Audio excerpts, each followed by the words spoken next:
네, 감기 걸리신 분 있으세요 혹시? 뭐 우리 독일뿐만 아니라 한국도 그렇고요. 전 세계가 지금 감기 때문에 난리입니다. 게다가 세계적으로 여전히 코로나가 사라지지 않고 또 재유행을 하는 곳들도 생겨서요. 코로나와 독감이 함께 유행을 하고 있죠. 이걸 뭐라 그래요? 팬데믹은 하나만 하는 거잖아요. 두 개가 같이 팬데믹을 가지면 트윈데믹이라고 하잖아요. 그렇죠? 안 들어본 것 같이 그러지 마시고 다 여러분 똑똑하시잖아요. 두 개가 같이. 이제 코로나와 독감을 당연한 것으로 여기며 살아가야 되는 시대가 된 것 같습니다. 코로나가 이렇게 인간을 오래 괴롭힐 것이라고 생각한 사람은 처음에는 그렇게 많지 않았을 것 같아요. 처음에는 몇 달을 생각했어요. 그러다 길어지니까 여름 나고 1년이면 되겠지라고 생각하다가요. 이제는 어떤 변이든 그게 정착이 돼서 평생을 가게 될 것이다 라고 생각하는 사람들이 훨씬 더 많습니다. 코로나가 가져온 변화도 아주 많죠. 코로나 때는 위축된 경제 살리겠다고 각 나라가 돈을 다 풀었어요. 돈이 있는 나라 얘기입니다. 없는 나라는 못 풀어요. 그렇게 돈이 세계적으로 많이 풀리니까 그 이후에는 풀린 돈 때문에 또 뭐가 생겼어요? 인플레이션이 생겼어요. 그러니까 또 인플레이션 잡겠다고 금리를 올려댑니다. 이제 어느 정도 아마 내년 초 정도 되면 인플레이션은 잡힐 것 같긴 해요. 그런데 이미 그것 때문에 피해를 입거나 인플레이션이 재편되기 시작하면서 경제는 미국 위주로 재편되었고요. 이미 선진국 기준으로 보면 후진국 같은 경우는 못 사는 나라 같은 경우는 몇백 프로씩 인플레이션 된 나라들이 이미 많아요. 선진국 기준으로만 봐도 많게는 50%, 적게는 10% 가까이 물가가 올랐어요. 그래서 금리를 올리다 보니까 미국 위주로 이제 경제가 재편돼 가고요. 자기 나라를 위해서라면 다른 나라들은 경제 식민지가 되어도 좋다는 자국 이기주의가 아주 판을 치기 시작했습니다. 이제는 세계화라는 말은 어디서도 찾아볼 수가 없게 되었습니다. 이쯤 되니까 또 모든 사람들이 다 전문가가 된 것 같아요. 어줍지 않은 지식들을 쏟아냅니다. 모두가 다 전문가고 예언자 같아서 서점에 가면 포스트 코로나라는 제목이 붙은 책들이 그냥 매대 위에 넘쳐 있어요. 각 분야별로 한 수백 개씩은 올라와 있는 것 같습니다. 자기 멋대로 분석하고 입맛에 좋은 거 찾아서 읽으면서 이게 맞다 저게 맞다 그렇게 살아가게 되는 것 같아요.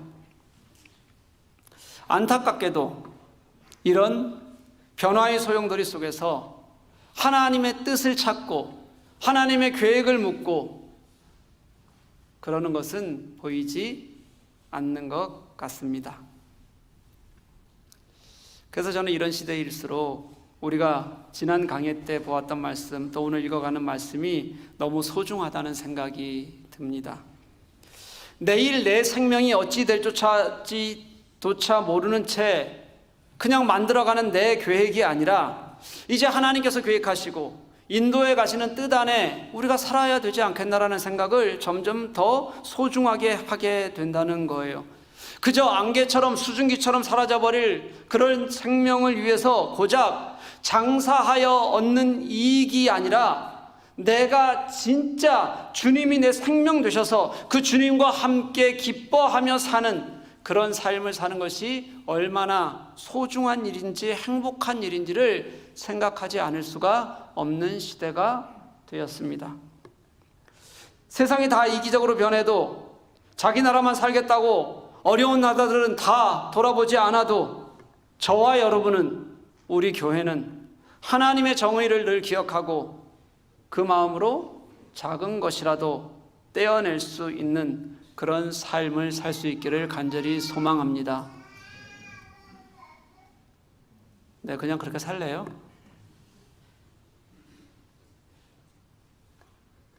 하나님의 정의를 기억하고 그 마음으로 작은 것을 함께 나누며 사는 우리가 될 수 있기를 간절히 소망합니다. 네, 여러분 마음이 없으면 고백이라도 하라니까요. 그래야 마음을 주시죠. 그저 다친 마음 갖고 입도 닫고 마음도 닫고 어떻게 살아가려고요?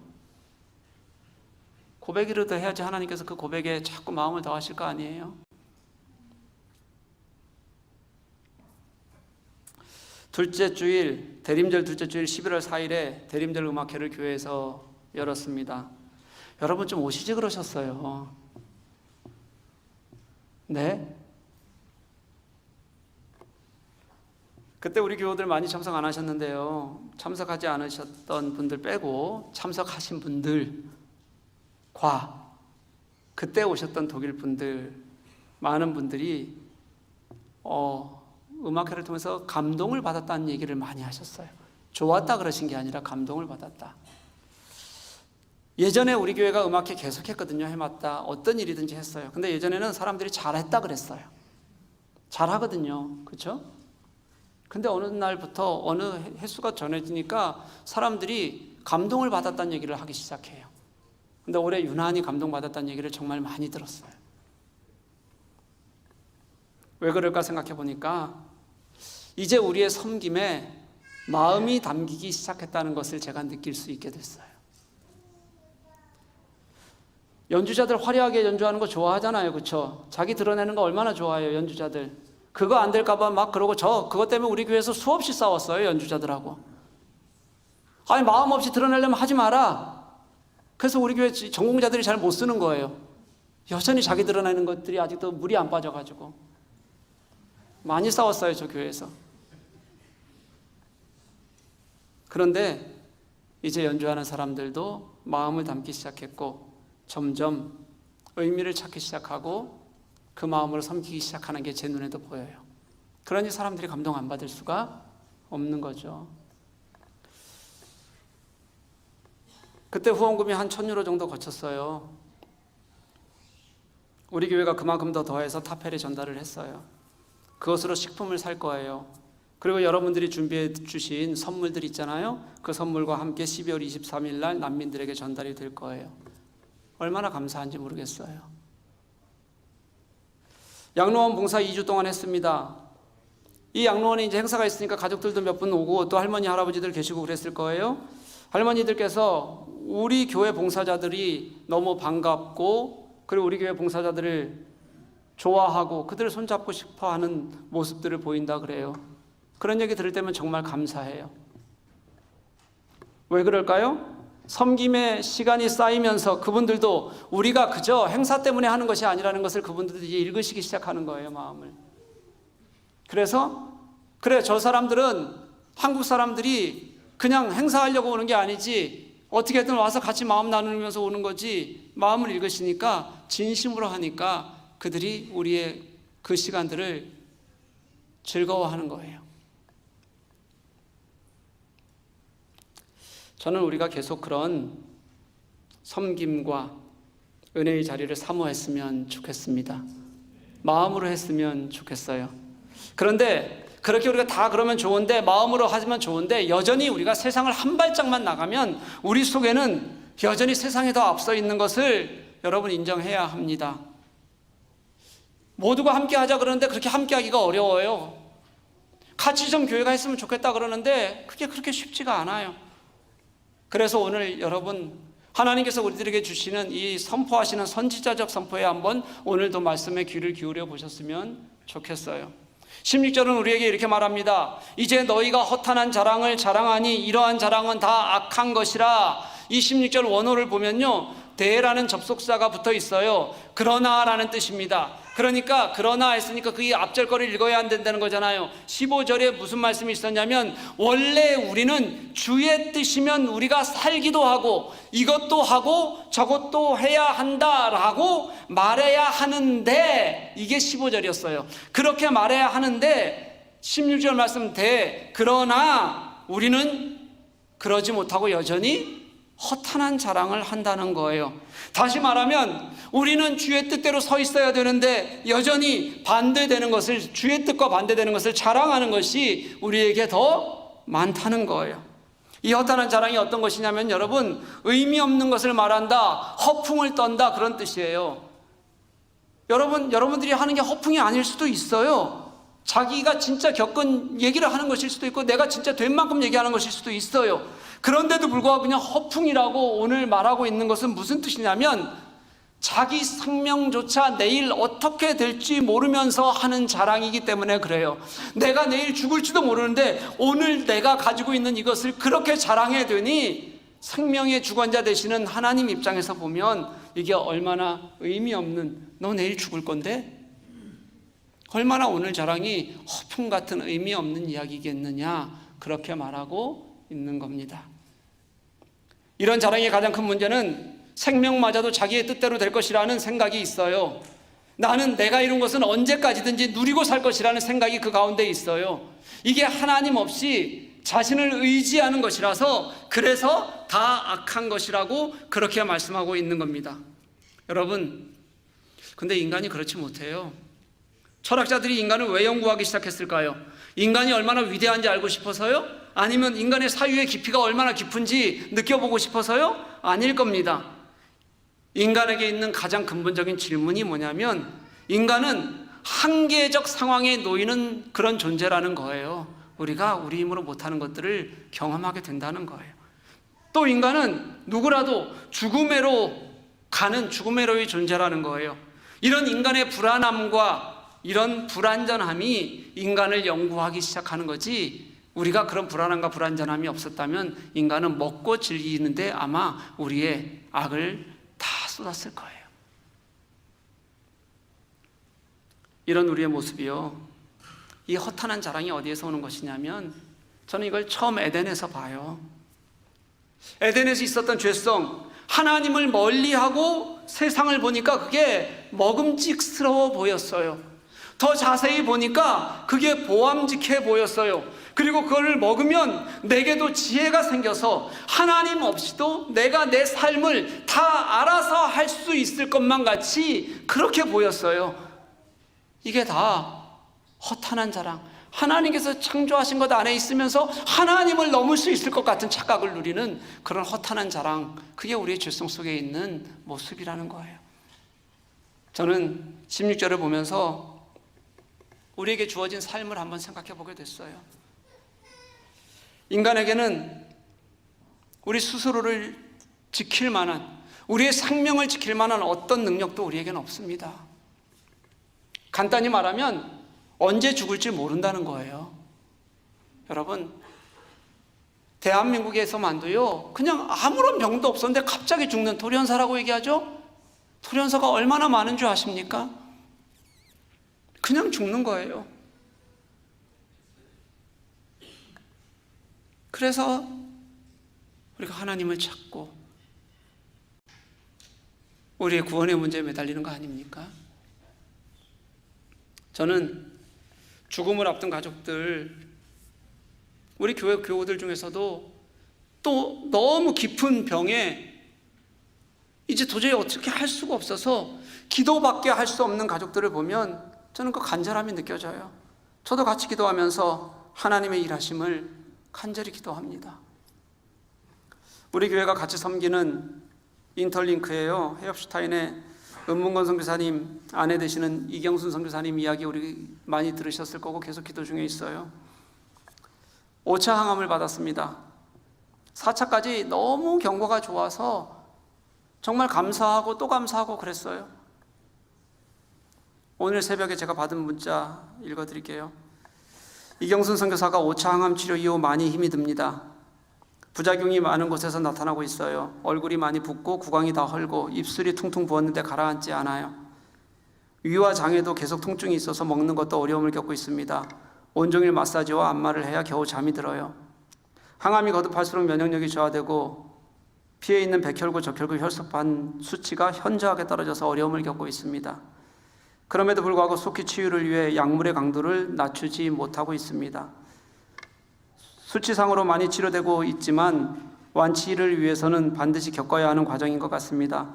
계속 마음 모아 기도해 주심을 감사드리며 주님께서 친히 만지시고 치유하심을 믿습니다. 복된 주일 되십시오. 4차까지 그렇게 좋았는데 5차 하고 나서 몸의 면역력이 이제 버티다 못해서 이제 무너져 내리는 것을 경험하면서 다시 또 다시 싸움을 시작하는 겁니다. 우리 교회에도 여러분, 형제의 깊은 암 때문에 기도하시는 분이 계시고, 부모의 이제 정말 아직도 해결하기 어려운 그 암 때문에 기도하시는 분들이 계시고, 여러분이 계세요. 죽음을 앞에 놓은 것처럼 기다리는 분들도 계십니다.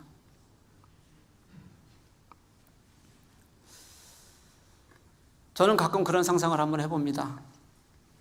오늘 말씀 묵상을 하면서도 그런 마음이 들었어요. 만약 내게, 우리 가족에게 이런 일이 벌어진다면 나는 어떻게 할까? 하나님께 매달릴까? 아니면 담담히 받아들일까? 제가 그건 잘 모르겠어요. 어떻게 반응하게 될지는 겪어보지 않았으니까 모르겠어요. 근데 하나는 분명할 것 같아요. 알게 되는 그 순간부터 그 시간이 너무 소중하고 내가 지금 지나고 있는 이 시간이 당연한 것이 아니라 그 시간조차도 매일매일 내게 주어진 긍휼이었구나 고백하게 될 것은 분명할 것 같습니다. 우리는 지금 우리가 사는 이 시간을 당연하게 여기며 살아가고 있지만 내일이 분명히 내 것일 것으로 생각하고 있지만 실제로는 매일 내게 주시는 하나님의 긍휼이어서 우리가 오늘을 사는 것을 은혜라고 저는 그렇게 고백하게 될 것 같아요. 사랑하는 여러분, 세상이 정말 그렇게 크게 보이십니까?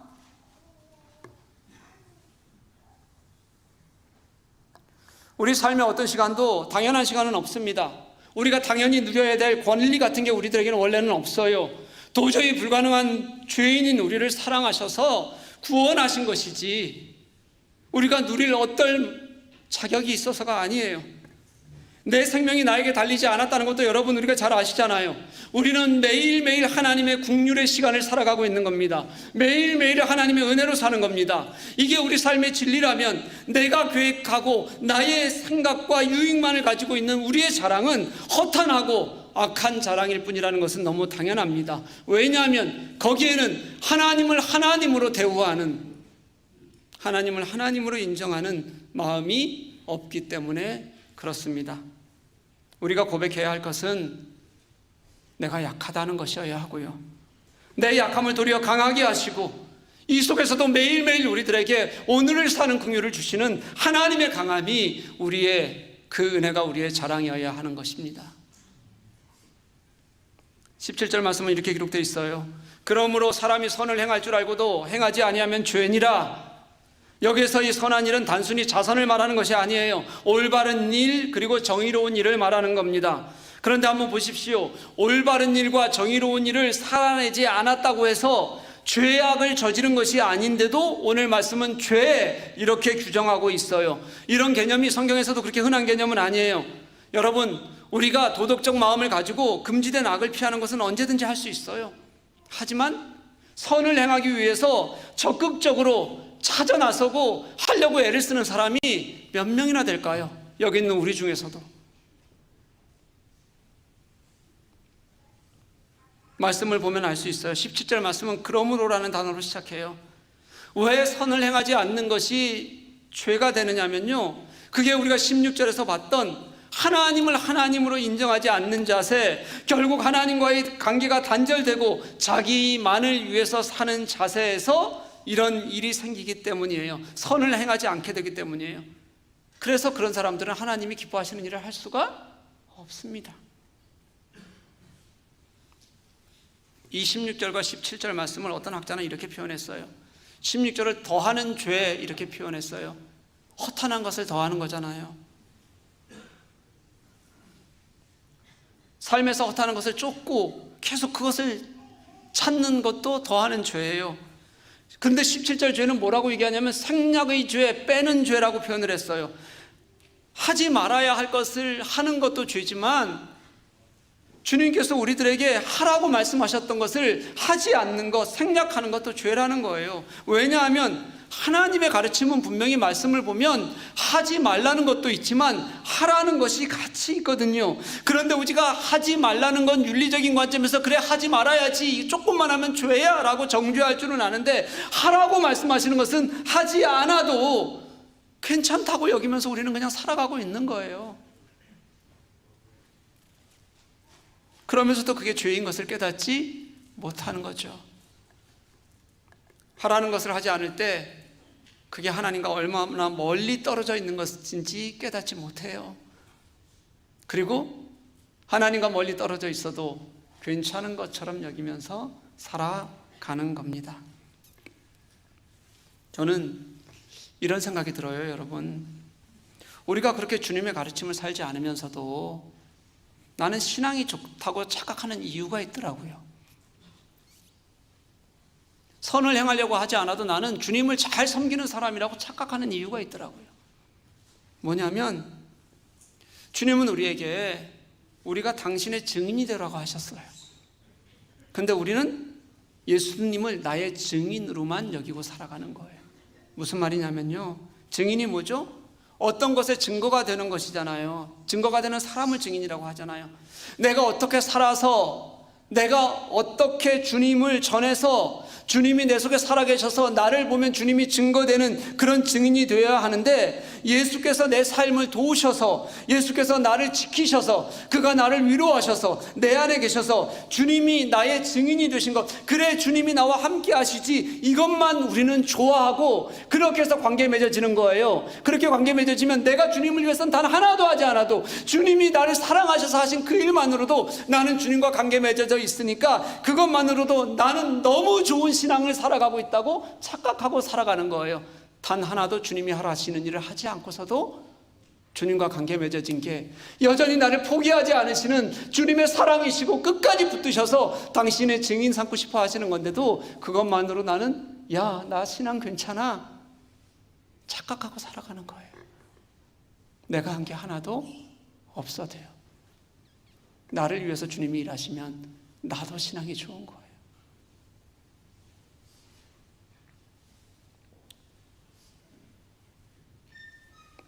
16절 말씀대로 하나님의 뜻을 묻지 않고 자기 마음대로 하는 것이 악한 것이잖아요.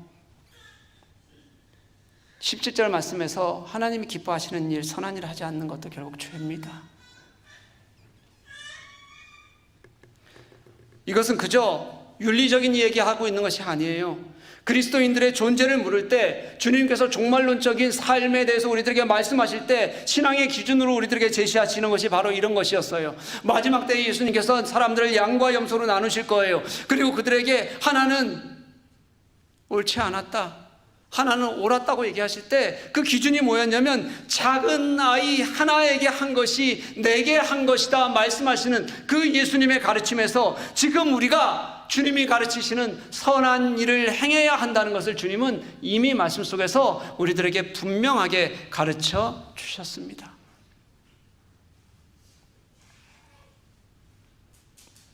오늘은 컴패션 주일입니다. 저는 오늘 말씀을 준비하면서 순서대로 나가는 것인데 어떻게 우리에게 딱 맞는 말씀을 주셨는지 참 감사했어요. 그러면서 마음으로 기도합니다. 주님께서 우리 가슴에 진지하게 간절히 말씀하시는 음성으로 우리가 들었으면 좋겠습니다. 예수님은 사람이 사람을 사랑하는 것을, 사람이 하나님을 사랑하는 것만큼 같은 무게로 우리들에게 늘 말씀하셨습니다. 눈에 보이는 사람을 사랑하지 못하는데 눈에 보이지 않는 하나님을 사랑한다고 말하지 말라고 하셨어요. 왜냐하면 하나님을 진실하게 사랑하는 사람은 하나님이 다른 사람도 얼마나 사랑하시는지를 알기 때문입니다. 사랑하는 교회 여러분, 이제는 주님이 내 증인이 아니라 내가 주님의 증인이 되었으면 좋겠습니다. 나의 신앙이 하나님께서 나에게 하신 것으로, 나의 신앙이 좋은 것으로 착각하며 사는 것이 아니라 내가 주님을 위해서 하는 것으로, 주님의 나라를 위해서 하는 것으로 우리가 하나님 나라를 같이 만들어 갔으면 좋겠습니다. 마음이 열리고 사랑하고 나누고 감싸 안았을 때 주시는 은혜를 우리가 뜨겁게 경험할 수 있기를 간절히 소망합니다. 내가 먹고 마시는 것의 일부를 나누었을 때 하나님이 나를 위해 나누신 그 찢기신 몸의 의미도 깨닫고 하나님이 나를 위해서 흘리신 그 피의 의미도 큰 감격으로 깨달아지는 은혜가 여러분과 저의 마음속에 있었으면 좋겠습니다. 나눔은 풍성해서 하는 것이 아니라 내 마음속에 주님이 계셔서 주님께서 하게 하시는 것임을 깨달아 살아가는 저와 여러분 될 수 있기를 주님의 이름으로 간절히 축복합니다.